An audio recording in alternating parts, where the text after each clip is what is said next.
சுதந்திரம் கிடைத்த சில ஆண்டுகளுக்கு பிறகு 1952 பூரி ஜெகநாதர் கோயில் தேர்கள் சிதிலமடைந்து விட்டன. அவற்றை சீரமைக்க வேண்டிய நேரம் வந்தது. ஒடிசா அரசும் கோயில் அதிகாரிகளும் மத்திய அரசிடம் உதவி செய்யுமாறு கேட்டனர். அப்போதைய பிரதமர் நேரு ஒரு கோயிலுக்கு உதவி செய்தால் மதச்சார்பின்மைக்கு பங்கம் ஏற்படும் என்றும் அதனால் தன்னால் எந்த உதவியும் செய்ய முடியாது என்றும் திட்டவட்டமாக கூறிவிட்டார். நீங்கள் உதவவில்லை என்றால் நானே மக்களிடமிருந்து பணம் திரட்டுவேன் என்று அப்போதைய ஜனாதிபதி ராஜேந்திர பிரசாத் அவர்கள் நேருவுக்கு கடிதம் எழுதினார்.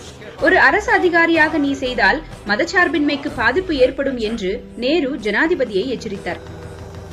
அதே நேரத்தில் அதே நேரு அதே அரசாங்கம் பல இஸ்லாமிய நிறுவனங்களுக்கும் ஜமா மசூதி பராமரிப்புக்கும் டெல்லி வக்ஃப் சொத்துக்களுக்கும் உதவி செய்து கொண்டே இருக்கிறது. எந்த மதச்சார்பின்மைக்கு பாதிப்பு ஏற்படவில்லையா? நேரு காலம் தொட்டு இது போன்ற ஒருதலை பற்ற மதச்சார்பின்மை நம் தலையில் திணிக்கப்பட்டு கொண்டே இருக்கிறது. தெய்வமே நேரடியாக மக்களை பார்க்க வருவார். அது நடப்பது பூரியில் மட்டுமே.